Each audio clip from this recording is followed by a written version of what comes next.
Hello and welcome to my channel. आज हम पढ़ेंगे फार्मास्यूटिकल इनऑर्गेनिक केमिस्ट्री। ये लेक्चर नंबर 11 है इसका और आज का टॉपिक है major intra and extra cellular electrolytes.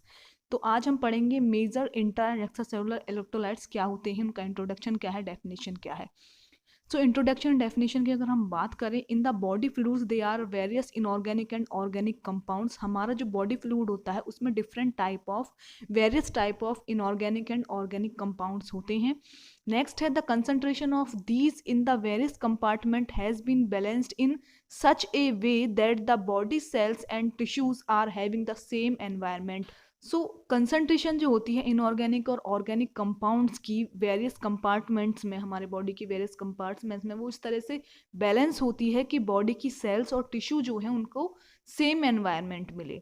Next है in the body various regulatory mechanism are operative which are able to control the ionic balance, osmotic balance and pH, which in turn are able to maintain the concentration of solute in various body fluids।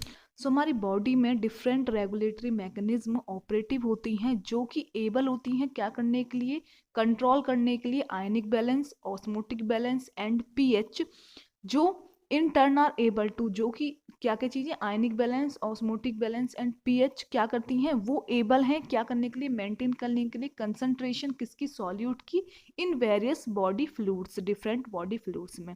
सो हमारी body जो है various mechanism वो operate करती है जो कि able होती है कंट्रोल करने के लिए आयनिक बैलेंस, ऑस्मोटिक बैलेंस और पीएच। और आयनिक बैलेंस, ऑस्मोटिक बैलेंस और पीएच जो है वो एबल होते हैं मेंटेन करने के लिए कंसंट्रेशन सॉल्यूट की, किसमें, डिफरेंट या वेरियस बॉडी फ्लूइड्स में। नेक्स्ट है in a healthy person the electrolyte concentration is maintain constant in the body fluids. तो एक हेल्दी पर्सन में जो इलेक्ट्रोलाइट की कंसंट्रेशन है वो मेंटेन रहती है कैसे, कांस्टेंट, किसमें, बॉडी फ्लूइड्स में। इलेक्ट्रोलाइट की कंसंट्रेशन बॉडी फ्लूइड्स में कांस्टेंट रहती है, मतलब इस तरीके से मेंटेन रहती है कि वो जो कंसंट्रेशन है वो कांस्टेंट रहे। आगे है if a person undergo surgery और रिमेन इल और remains undesirable under undesirable conditions for a long time, the body cannot maintain or correct the electrolyte balance। तो हेल्दी पर्सन में तो वो कांस्टेंट रहती है, लेकिन अगर कोई पर्सन सर्जरी उसकी होती है या फिर वो बीमार रहा है लॉन्ग टाइम ड्यूरेशन के लिए, या फिर अनडिजायरेबल कंडीशंस में वो रहा है एक लॉन्ग टाइम के लिए, तो बॉडी जो है वो मेंटेन नहीं कर पाती या करेक्ट नहीं कर पाती इलेक्ट्रोलाइट बैलेंस को। आगे है इसमें then it is done external administration which is term as replacement therapy.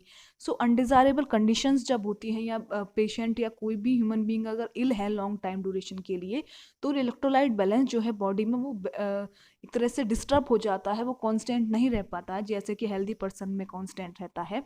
तो उसको जो मेक ओवर किया जाता है या फिर उसको ओवरकम करते हैं, हम करते हैं उसको overcome by giving a external administration करके, किसका, इलेक्ट्रोलाइट्स का, जिसको नाम दिया गया है रिप्लेसमेंट थेरेपी। नेक्स्ट है in this type of therapy various combinations of products such as electrolytes, acid and base, carbohydrate, protein, amino acid, blood products are given to patient as per their need. इस तरह की therapy में, ना कि replacement therapy में, different combinations product के, जैसे कि एग्जांपल है electrolytes, acids and base, carbohydrate, proteins, amino acids, blood products, वो दिए जाते हैं पेशेंट को उसकी नीड के अकॉर्डिंग। नेक्स्ट है the electrolyte concentration of body fluids has been different in various body fluid compartment. जो इलेक्ट्रोलाइट्स की कंसंट्रेशन होती है बॉडी फ्लूइड्स में वो डिफरेंट होती है वेरियस बॉडी फ्लूइड कंपार्टमेंट में, यानी कि डिफरेंट बॉडी फ्लूइड कंपार्टमेंट में इलेक्ट्रोलाइट की कंडीशंस बॉडी फ्लूइड्स में डिफरेंट होती है। Next the various body fluids compartment में बी पुट एज फॉलोज। और डिफरेंट बॉडी फ्लूइड्स कंपार्टमेंट कौन कौन से, नंबर फर्स्ट है intracellular fluids. This is the fluid which is present inside the cell. ये वो फ्लूइड होता है जो कि प्रेजेंट होता है सेल के अंदर, इनसाइड द सेल। एग्जाम्पल है cytoplasm. It constitute 45 to 50% of body weight and its volume is 30 litre.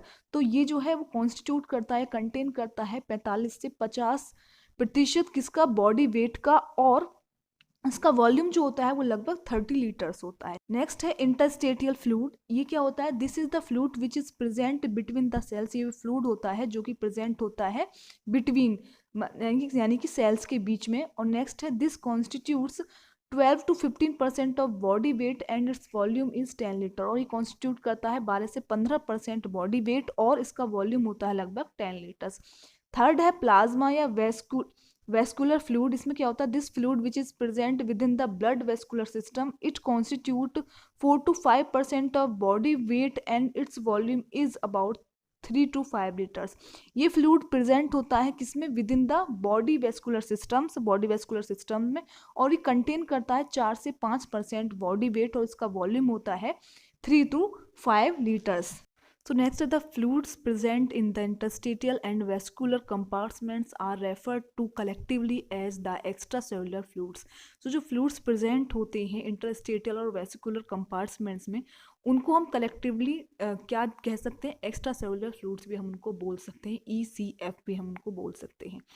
अब नेक्स्ट इसमें आके दिया गया है diagrammatic representation of various body fluid, जिसमें मेंशन किया है ECF कहाँ होते हैं, सेल मेम्ब्रेन कहाँ है, cytoplasm, nucleus, capillaries, RBCs, WBCs, interstitial fluids, उनकी कहाँ कहाँ पे पोजीशन होती है, कहाँ कहाँ पे वो होते हैं बॉडी के अंदर। एक एग्जाम्पल, एक डायग्रामेटिक रिप्रेजेंटेशन यहाँ पर मेंशन किया गया है। तो अगर ये क्वेश्चन आता है इलेक्ट्रोलाइट्स का डेफिनेशन, इंट्रोडक्शन, या कितने टाइप के फ्लूइड्स होते हैं, तो आप विद डायग्राम ये चीज़ें मेंशन कर सकते हो, ये सब चीज़ें उस क्वेश्चन के आंसर में आप लिख सकते हो। So this is all about today's video, hope you like this video, and if you do, then don't forget to like, comment, share and subscribe to my YouTube channel, which is Farm Kitchen. Thank you for watching this.